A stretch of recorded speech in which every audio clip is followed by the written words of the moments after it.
Olá, sejam bem-vindos a mais um podcast Conexão Polivida. Eu me chamo Juliana Ogawa, sou coordenadora administrativa da Clínica Polivida. Ao meu lado está o Dr. José Carlos Figueira Júnior, o proprietário da Clínica Polivida. E à minha frente está o Gorjas, engenheiro eletricista, especialista em segurança do trabalho. Bom dia, pessoal. Bom dia, Ju. Bom dia, Gorjas. Mantendo realmente o padrão aí de qualidade dos nossos convidados aí, realmente com o objetivo de trazer informações interessantes do nosso dia a dia aí, da nossa rotina da clínica. A gente escolheu a dedo aí um parceiro nosso, o Gorjas. Tem muito expertise e know-how no assunto. Então, faz um trabalho interessante de assessoria e consultoria na clínica, ajudando a desbravar matas aí, dificuldades que a gente tem do dia a dia. Tem agregado muitos serviços. Então, obrigado aí pelo aceite do convite, pela participação, Gorjas. E vamos bater um papo aqui do nosso dia a dia. Então, inicialmente, gostaria que você falasse quem que é o Gorjas aí, o ser humano Gorjas, o marido, o pai, o profissional Gorjas aí para essa turma. Bom dia a todos, muito obrigado. Doutor, muito obrigado pelo convite, Juliano, obrigado. Quem é o Gorjas, né? Eu sou casado, muito bem casado, quase 35 anos, pai de um casal, né? Uma mulher que já é advogada, um rapaz que faz análise de sistemas, né?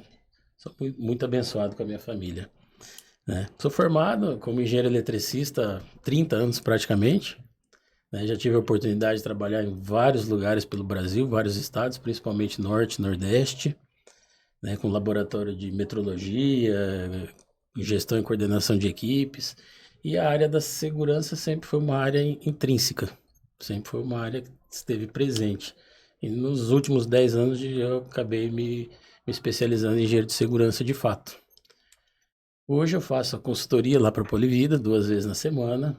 Tem uma outra empresa na atividade rural que eu faço outra consultoria para eles 3 vezes na semana.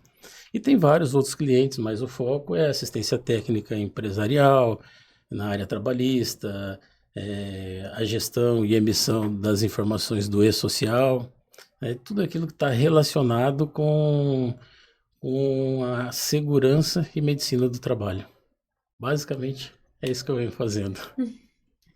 Hoje, aqui, a gente vai falar um pouquinho sobre periculosidade, insalubridade, que é um tema que você entende muito, que a gente consegue visualizar ali dentro da clínica, na prática da clínica. É um tema que muitas pessoas vão até você tirar dúvidas, recorrem até você para entender mais sobre o que é periculosidade, o que é insalubridade. O que seria a periculosidade? Vamos iniciar por aí, Gorges. Assim, é isso mesmo, porque a grande rotina nossa, né, é a tal da insalubridade, periculosidade, aposentadoria especial, são os questionamentos da parte de segurança do trabalho. Então, hoje aqui a gente vai voltar mais para esse assunto, e que é uma prática muito comum nossa, diária e frequente, né? Está presente aí ou está presente ou não está presente em todos os nossos laudos. E quando está presente, alguns clientes se deparam com uma novidade que eles têm esses adicionais, esses temas. Então, realmente, explica pra gente aí. Assim, se você me permite, assim, antes de explicar o que é a periculosidade propriamente dita, só para fazer um breve contexto histórico para chegar para contextualizar. Nós estamos falando que na década de 50 a gente teve aí um avanço na área de segurança do trabalho, principalmente na área dos engenheiros. 2 décadas depois, os técnicos de segurança começaram as instituições, e no final da década de 70, mais precisamente em 78, né, a portaria 3214, ela trouxe as normas regulamentadoras na CLT. Então, nós estamos falando aí de um tema que ele existe há mais ou menos 45, 46 anos, só que ele ainda é um tema muito complexo, que ele traz muita dúvida, ele traz muita discussão saudável, né, no sentido da palavra, mas ele traz muita dificuldade de interpretação em alguns casos. Isso. Né? É um tema que gera muita polêmica, né? Principalmente porque envolve um desembolso financeiro por parte dos empresários. E aí você me pergunta o que é a periculosidade. A periculosidade, ela é aquela situação que expõe o trabalhador a um risco grave e iminente. E dependendo da situação da exposição, a consequência mais grave é a fatalidade. Então, esse é o conceito da periculosidade. Diferença da insalubridade. A insalubridade ela tem um conceito um pouco diferente. Porque a insalubridade está relacionada com a doença ocupacional. Né? Aquilo que o colaborador, ao longo da vida dele, ele tem um agravo, pode vir a ter um agravo.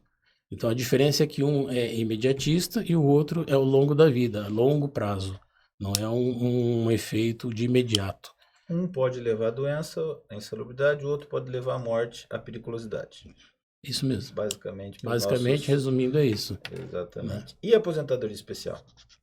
A aposentadoria especial, ela é um conceito previdenciário. Ela anda em paralelo com a segurança do trabalho. Né? A segurança são as normas regulamentadoras do Ministério. E a aposentadoria especial, ela é o tema previdenciário, né? Que é concedido e pago pelo INSS. Então, é um assunto em paralelo que acontece e nem todas as atividades insalubres, elas são reconhecidas de imediato pelo INSS. Né? Aí, aquelas devido ao grau de insalubridade. Então, aquilo que é mais agravante, o INSS reconhece. O que não é agravante, né, tem uma análise, um estudo mais demorado e mais detalhado por parte do INSS para ela tomar uma decisão lá na frente. Então, para a gente deixar bem claro, a insalubridade e periculosidade são do âmbito do Ministério do Trabalho. E a aposentadoria especial do âmbito da Previdência Social. Perfeito. É isso, né? É isso mesmo. Então tá certo. Tô aprendendo bem também nesses 27 anos aí acompanhando, eu também tô aprendendo bem.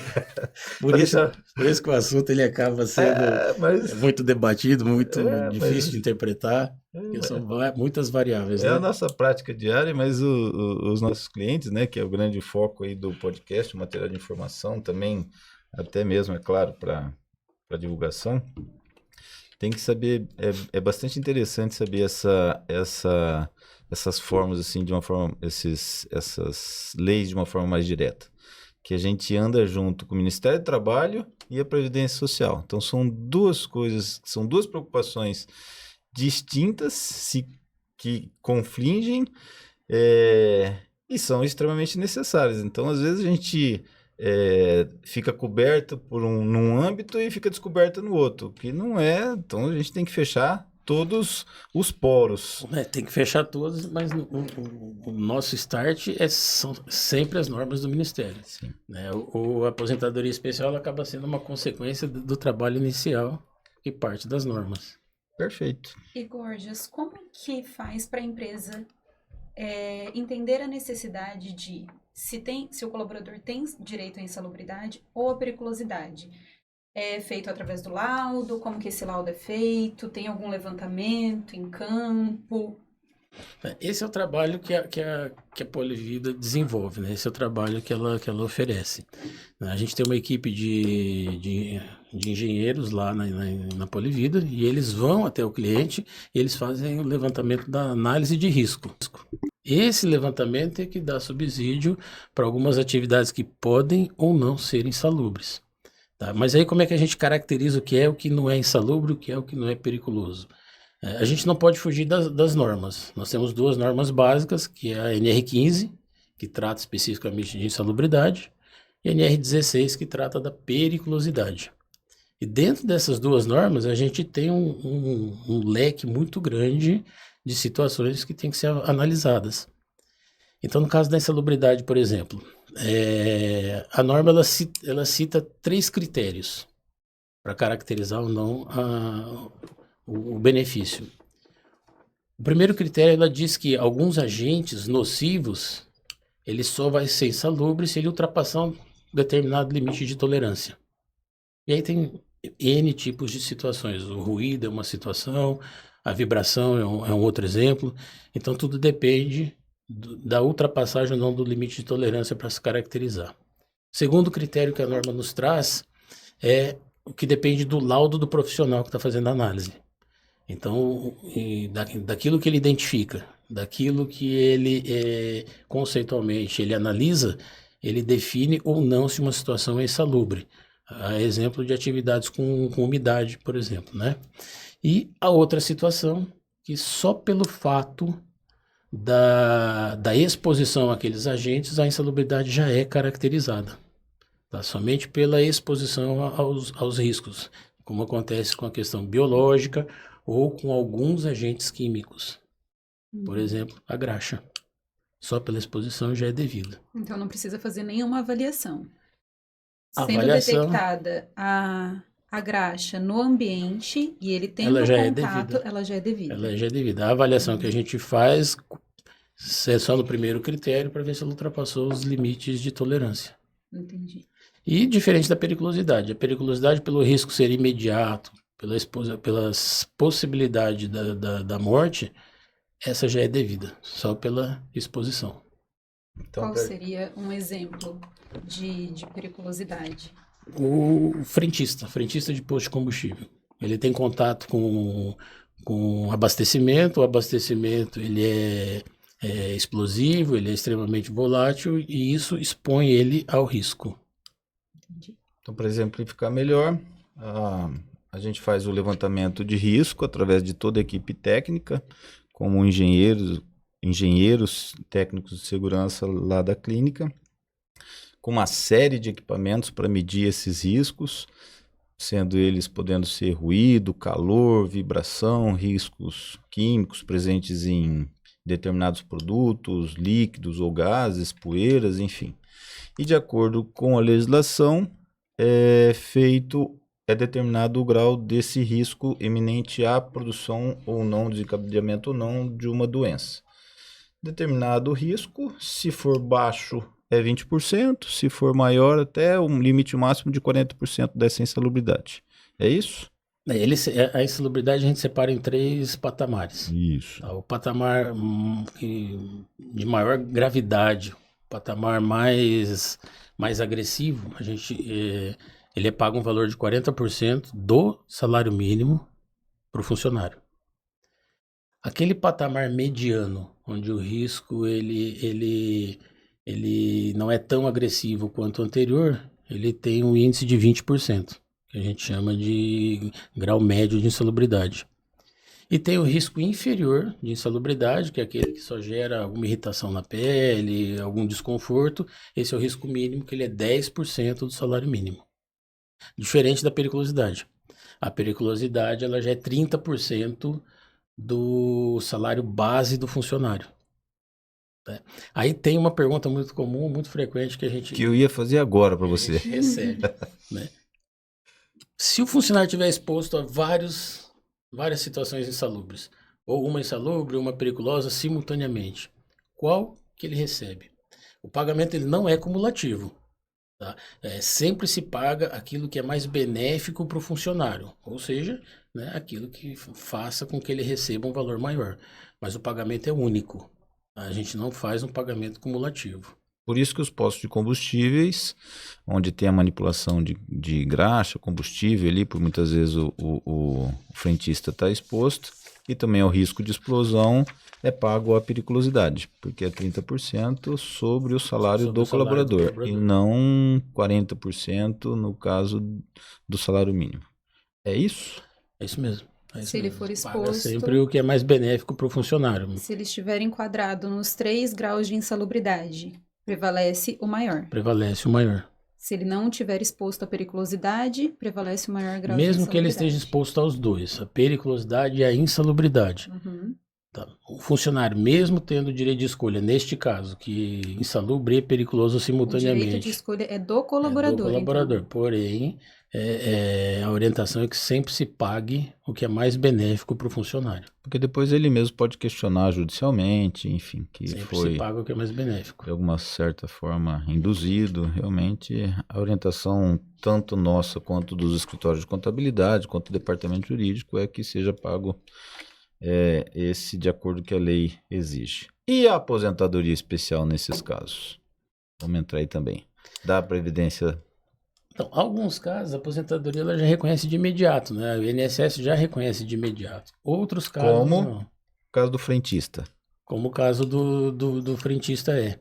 Mas existem situações que são consideradas insalubres, né? Por exemplo, um lava-jato, que a exposição ela não é reconhecida de imediato pelo INSS.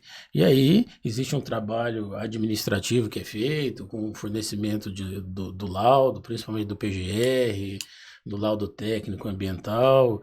E isso são documentos que são enviados para o INSS e ele faz as análises deles. O Lava Jato, ele entraria por qual motivo? Você pode explicar pra gente?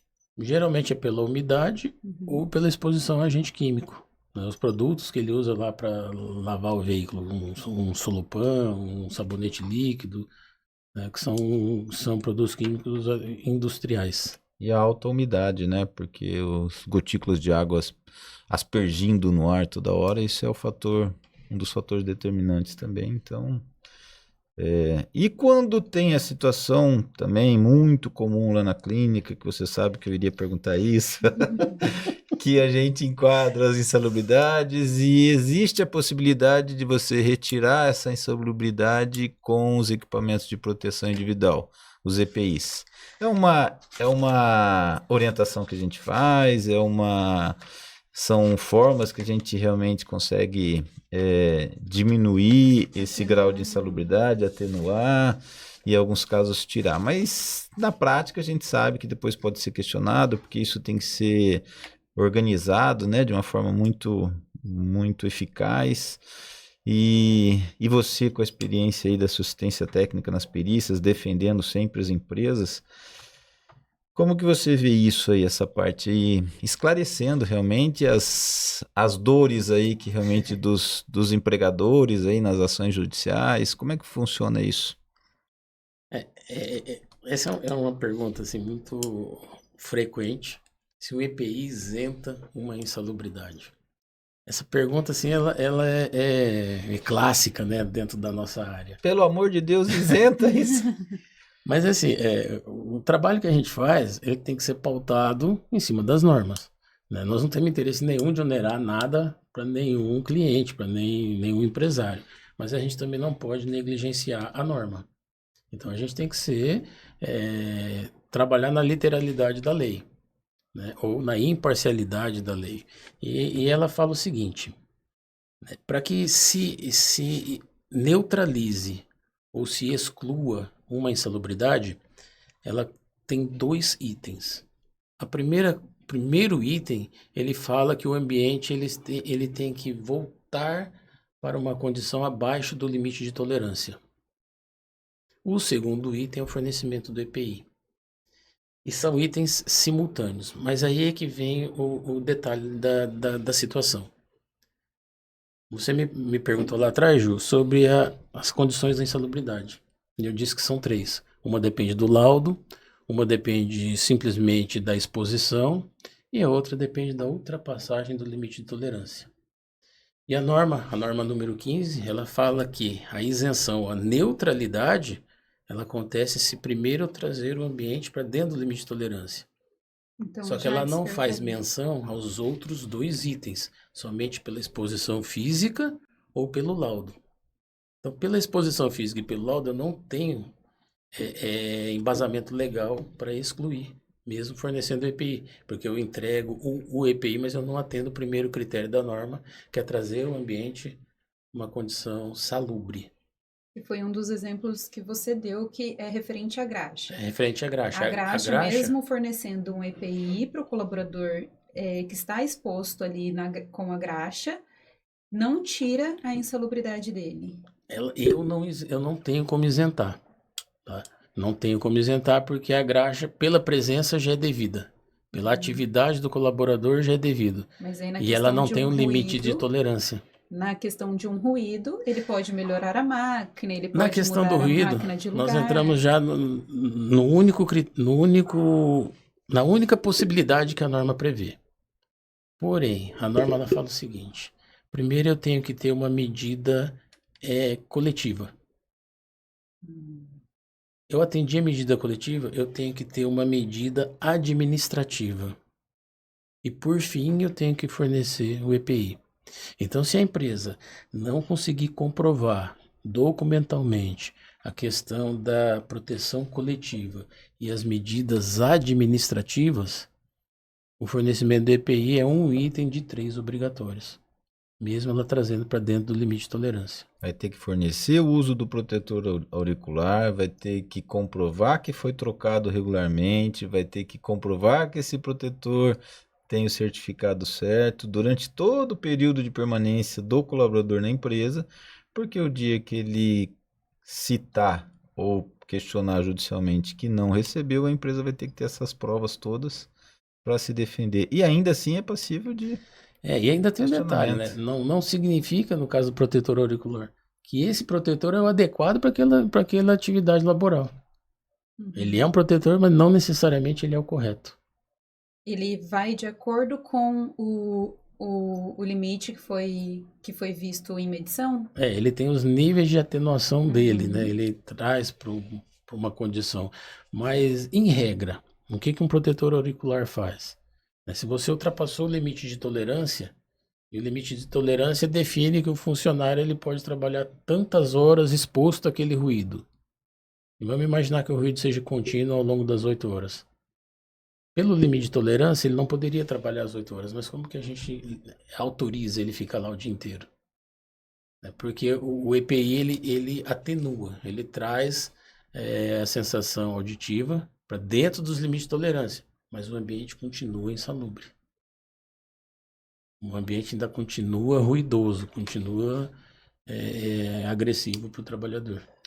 Isso tudo vem muito à tona com a vinda do e-social. Porque o e-social, com a necessidade das empresas se adequarem à legislação, elas ficaram com a responsabilidade de fornecer esses dados para o governo. Então, empresas que não tinham absolutamente nenhuma, não era comum que realizassem esses laudos, apesar da obrigatoriedade por causa da legislação lá de 1900 e bolinha, final da década de 70 e depois, elas não eram fiscalizadas, né? E agora não, agora ela tem que informar. E quando elas realmente contratam serviços de segurança e medicina do trabalho para fazer essa gestão, observa-se que de repente tem atividades insalubres nessa empresa e muitas vezes de pequeno porte e economicamente que possam passar situações aí financeiras complicadas. A gente entende, claro, sempre o lado dos nossos clientes. A gente é prestador de serviço para os clientes, né? Então a gente realmente, nós somos parceiro, não somos fiscal nem nada, mas a gente se depara nesse tipo de orientação. E muitas das vezes esses clientes, essas empresas nunca pagaram esse adicional de insalubridade, essa periculosidade para funcionários que estão ali muitos anos. E isso é uma dificuldade muito grande que essas empresas têm.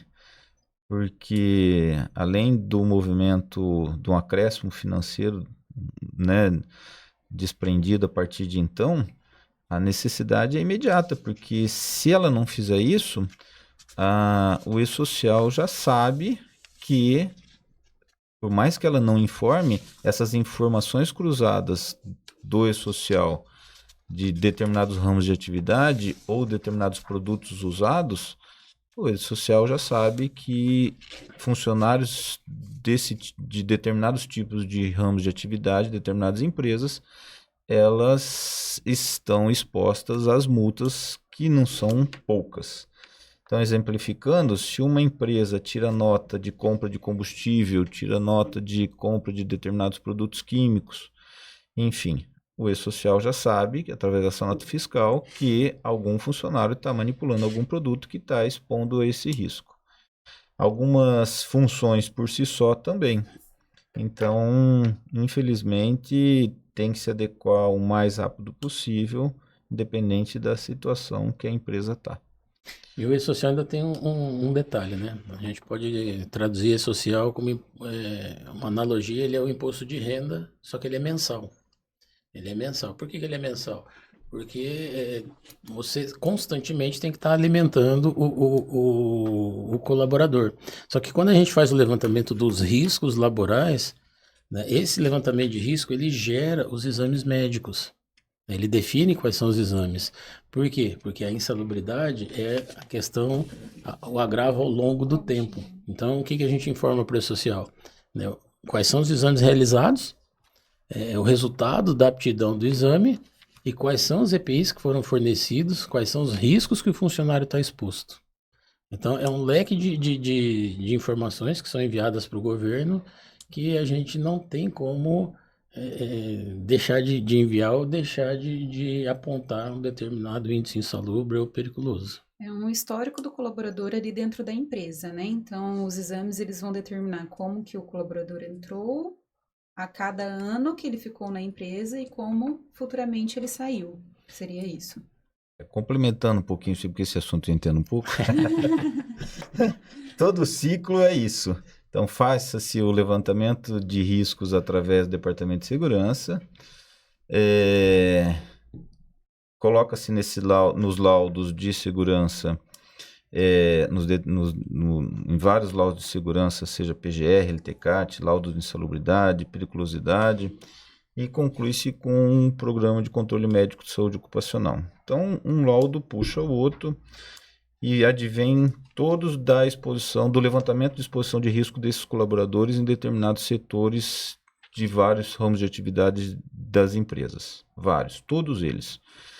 Quando as empresas não têm riscos, também é necessário fazer esses laudos para que realmente você comprove que não tem risco. Então, você tem que se respaldar.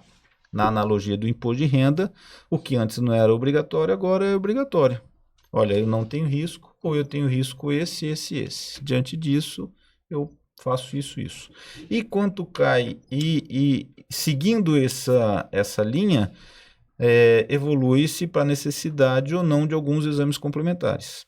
Então, existem alguns ramos de atividade, vamos também continuar exemplificando aí, no caso de posto de combustível.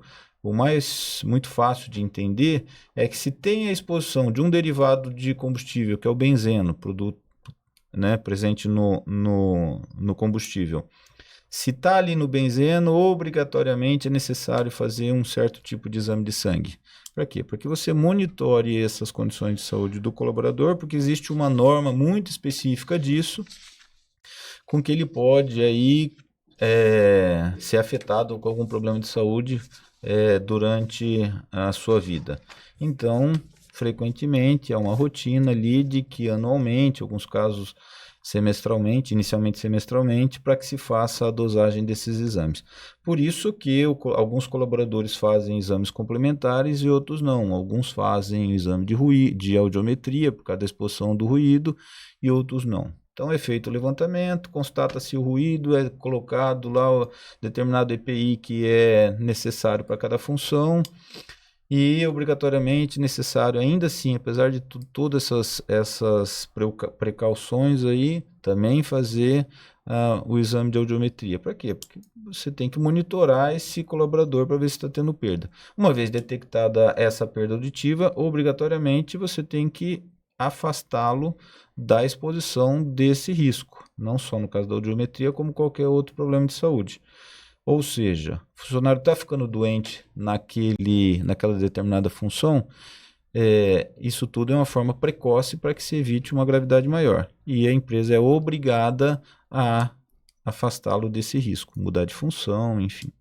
Tem isso, e a empresa às vezes cai numa situação que é difícil, porque nem sempre tem, enfim. Então, mas há outras formas, como uma mudança de uma máquina, por exemplo. Às vezes a máquina é muito ruidosa, ou então o local dessa máquina ali, então se muda.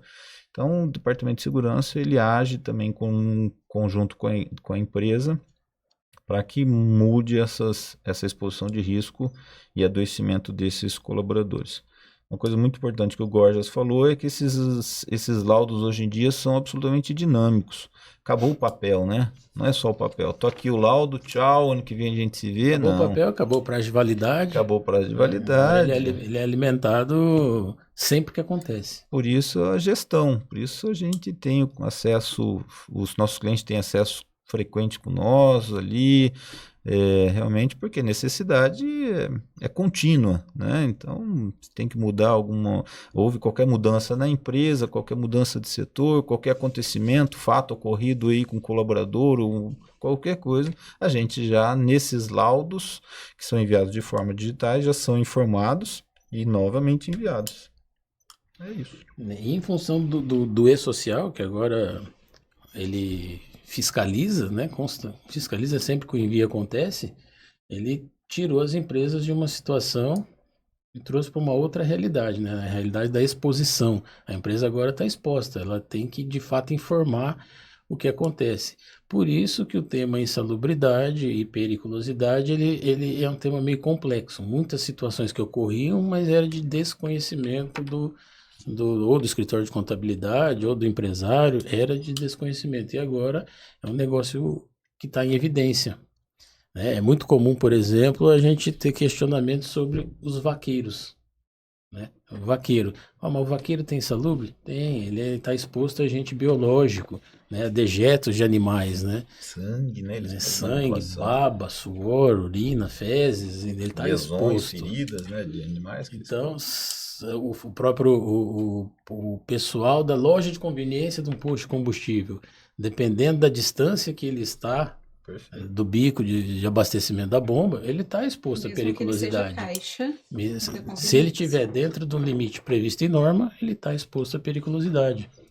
Então, tem N situações que com o advindo do e-social, que é o trabalho que a Polivida vem fazendo. Ela vem alertando, vem apontando, vem identificando os riscos que até então eles estavam meio que não apontados, né?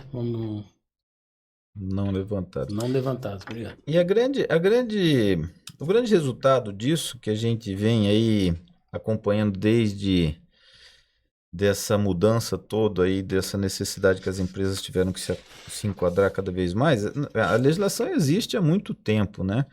E a obrigatoriedade também, mas algumas empresas estavam mais familiarizadas com isso, empresas aí que eram mais fiscalizadas, empresas de alguns segmentos, por exemplo, transporte, sempre foram muito fiscalizadas, construção civil, empresas de maiores portes, empresas com maiores exposição de risco, elas já estavam absolutamente habituadas a esses documentos, esses termos e tudo mais, a essa legislação. As empresas de menor risco, ou de ausência de risco, de menor porte, é que se depararam com essa surpresa.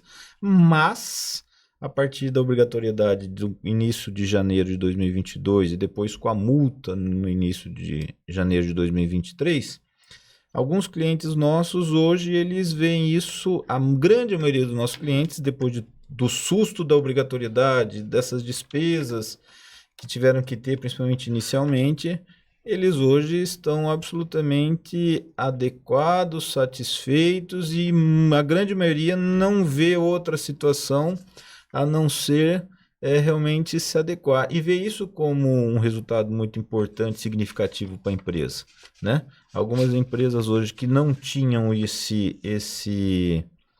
esses laudos, hoje eles têm realmente uma forma de pensar que não se veem hoje sem esses laudos. É mais ou menos como um gordinho que começa a fazer regime.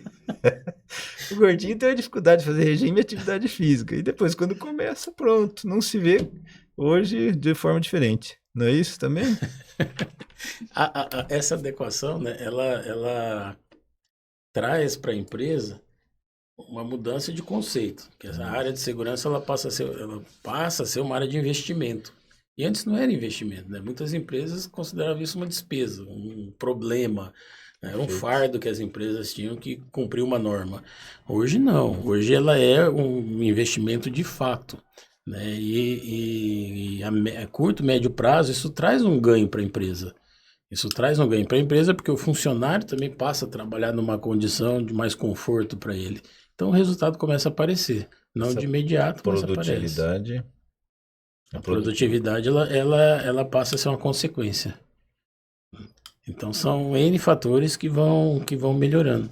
Até nas perícias que acontecem, né, Isso. acontecem as perícias e o perito, quando ele vai a uma empresa por uma determinada demanda trabalhista, ele sempre faz a análise, né, daquilo que a empresa tem a nível de documento e daquilo que o funcionário está exposto e o que ele recebe para evitar uma exposição.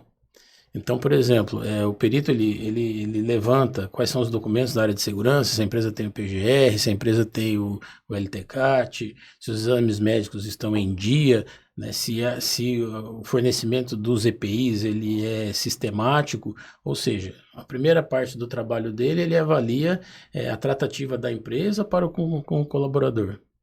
E a segunda parte, ele faz a análise da exposição de fato do que o trabalhador estava, né? Se é devida, se não é devida, e aí ele faz as análises para ver até onde aquele questionamento ele tem ou não fundamento. Mas ele precisa primeiro fazer a análise das informações da empresa, e na sequência ele faz um outro levantamento de campo para confrontar os riscos que a empresa apontou. E o impacto no resultado depois dessas perícias, dessas fiscalizações, é muito significativo, né? Porque a empresa é vista de um outro modo, realmente por qualquer âmbito de fiscalização, seja numa ação trabalhista ou numa fiscalização do próprio Ministério do Trabalho. A gente vê que o próprio Ministério do Trabalho, ele não quer punir. A principal coisa que ele vê é a evolução desse segmento de empresa. Então ele chega um determinado tempo numa empresa, depois ele volta, ele vendo essa evolução, com certeza realmente os resultados vão ser outros aí, não vai ter uma punição de imediato, a não ser, é claro, que tenha muita coisa errada ainda, A não ser que seja uma mas reincidência, uma mas reincidência, em exatamente. regra não. Em Em regra não é regra, punitiva, né? Ela é exato. educativa. Exatamente. A gente teve aqui a Silvana, realmente que é procuradora do Ministério. Ministério do Trabalho, realmente foi muito interessante o bate-papo, que é essa observação que ela faz, a principal observação de educação do próprio Ministério do Trabalho. E a gente vê na prática, e hoje os nossos clientes também vão vendo isso, né? Aquilo que você falou desse investimento que é feito, realmente é investimento, porque o ambiente fica absolutamente muito mais favorável aí para esses colaboradores, a produtividade aumenta, enfim. E depois, isso a pequeno, médio prazo, depois a longo prazo, realmente, os prejuízos. E é por isso que a área da segurança hoje é a área de gestão de segurança do trabalho, né?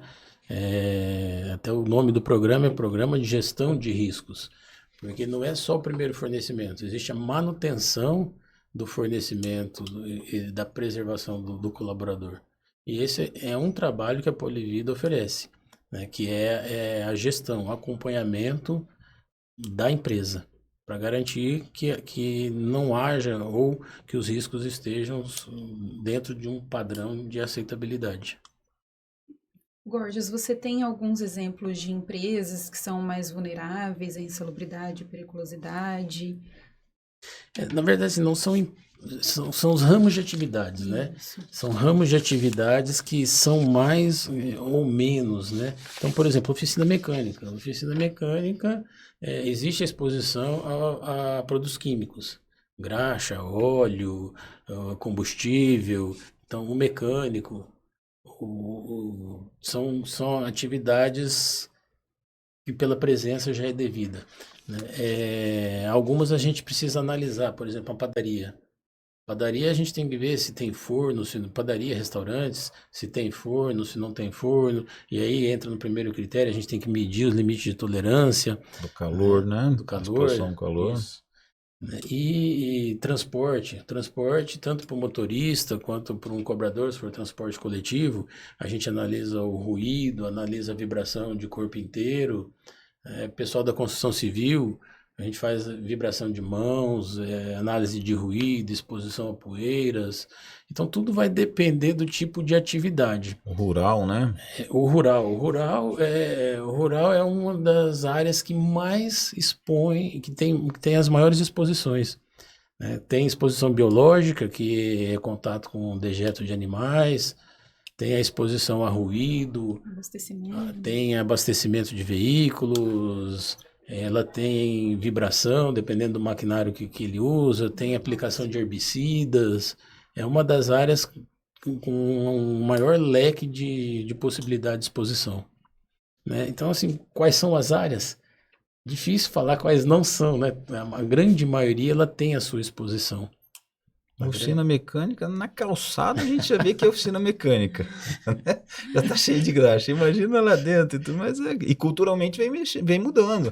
Muitas hoje das oficinas, elas são mais organizadas e tudo mais, mas esse processo todo realmente é Todas, violento. é difícil falar uma, né? Corte e costura, tem muita empresa aqui de corte e costura, elas têm o nível de exposição de ruído, ela tem a questão de ergonômicas, ela tem questão de luminotécnica, são vários fatores que são analisados. Não tem uma empresa que não tenha, né? Algumas não têm a questão insalubre ou periculosa, mas em regra, toda empresa tem a sua exposição de risco. Perfeito. E tem que deixar claro também que quando se é feito esse levantamento de risco, quando se é proposto a um cliente, quando é determinado ali que há um grau de insalubridade, periculosidade, que foram esgotadas todas as chances de que seja diminuído ou ausentado isso, não há o que se fazer. Não há uma imposição por parte do cliente que ele possa assumir um risco e não constar nesses laudos. O que ele pode fazer é simplesmente não pagar, porque as informações corretas que a gente tem que dar, isso é inegociável. Você nós não temos como fornecer um laudo Isso é errado, isso é muito importante. ou de qualquer forma até de um laudo imprestável e fraudulento, porque ninguém vai assumir essa responsabilidade, ninguém vai assinar, olha, não tem determinado risco quando o risco é iminente. O que acontece é que alguns ramos, alguns empresários, eles insistem em simplesmente não pagar esses adicionais, mesmo constando nos laudos. E o que há pior ainda é que eles deixam de fazer serviço com empresas sérias e procuram outros prestadores de serviço que vão, como todo ramo de atividade ele pode achar ou não, que vão atestar um laudo que não exige, que não expõe esses riscos que o colaborador está exposto. E aí, mais cedo ou mais tarde, porque essas informações estão todas cruzadas, não só numa ação trabalhista, depois... O próprio laudo ele é passível de multa. Exato. Se ele tiver errado, inadequado, se ele não estiver apontando todos os riscos, o laudo ele é passível de multa, né? E as multas elas não são de baixo valor, não, muito pelo contrário, né? Então o laudo ele tem que ser uma fotografia fiel daquilo que é identificado. Existe o risco, existe a exposição, tem que ser apontado em laudo. Tem que ser apontado, até para que o laudo não seja reprovado, não seja multado e a empresa não receba duas multas. Uma por um laudo inadequado e a outra pela identificação da exposição ao risco que um determinado funcionário está. Gorges, referente a... Eu fiquei sabendo recentemente que houve uma atualização referente às faxineiras de grandes... Circulação, de locais de grande circulação.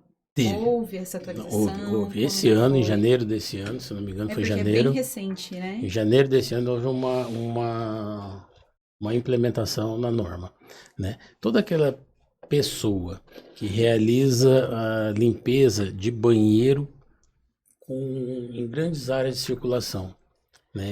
E a limpeza fala Seja limpar uma pia, seja recolher o lixo, a pessoa está exposta. E o que é grande área de Isso que eu ia te circulação? perguntar. Né? É aquela onde há a possibilidade de mais de 20 pessoas usarem o banheiro.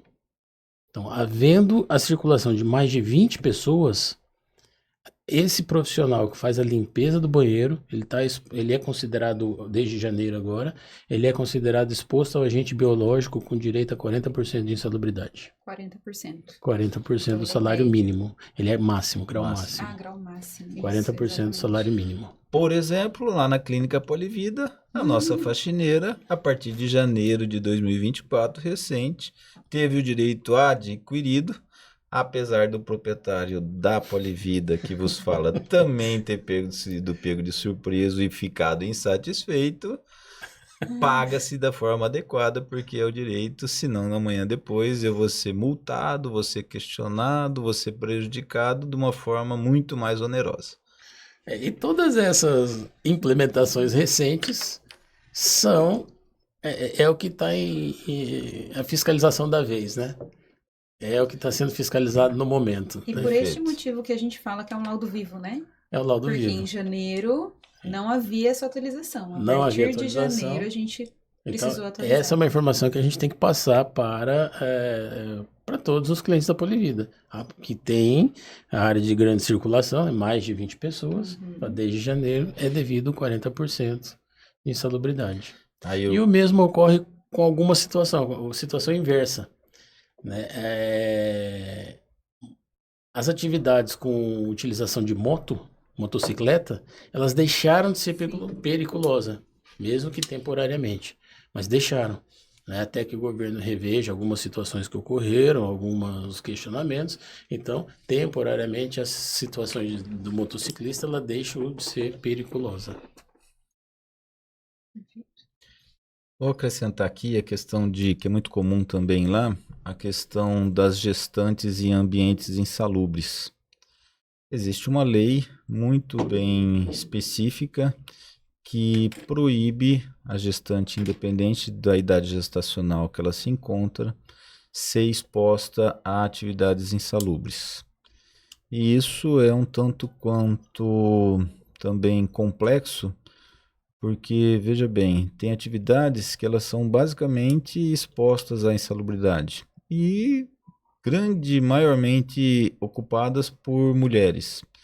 Então, num hospital, técnicas de enfermagem, enfermeiras, gestantes, trabalham num centro cirúrgico, numa UTI, enfim, diversos ambientes do hospital que são insalubres.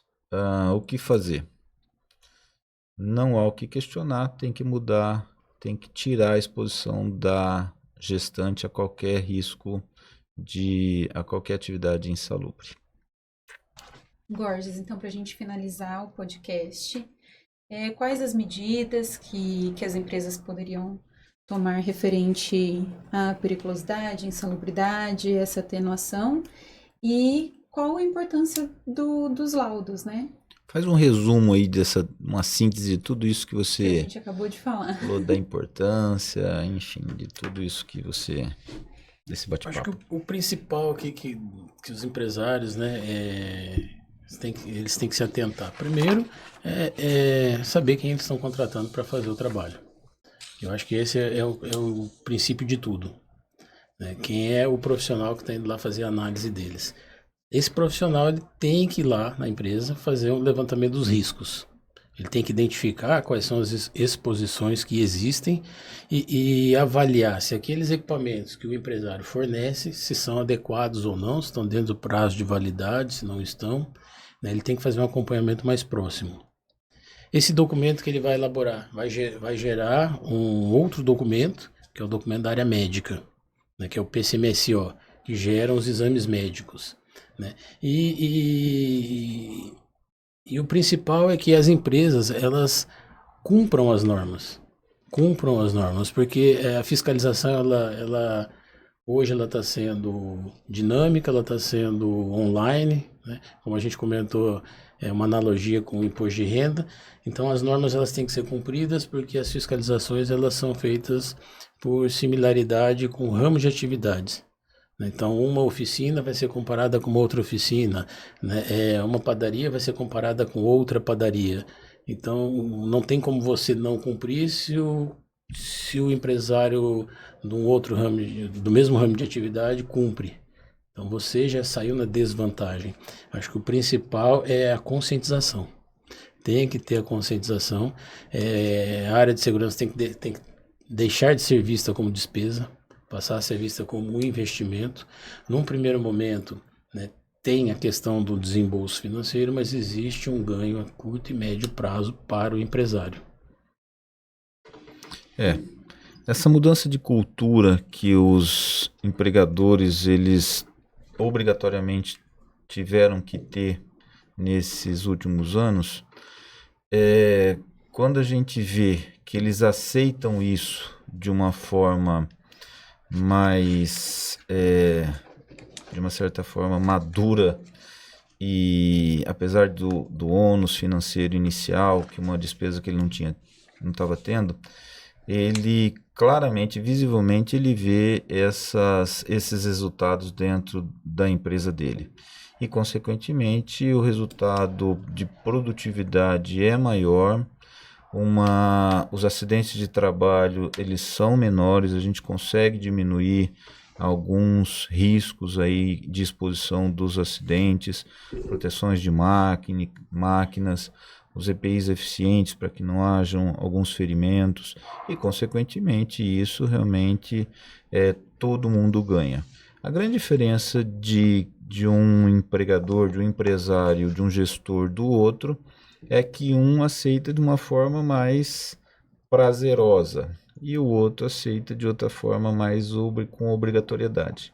Mas a necessidade desse aceite, dessa realização desses procedimentos, desses laudos, é iminente, porque as multas são muito pesadas, elas foram atualizadas no ano passado, as multas já estão sendo aplicadas e não tem para onde correr. E, enfim, então, quando a gestão é de uma certa forma feita em comum acordo com os empregados, empregadores, nós como prestadores de serviço, realmente se torna muito mais eficaz, rápido, essas mudanças aí.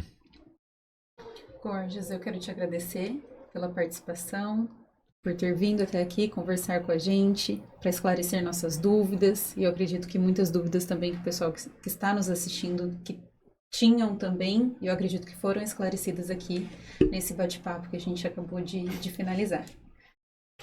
Eu que agradeço. Eu que agradeço, Juliana, agradeço, doutor, pelo convite. Estou à disposição.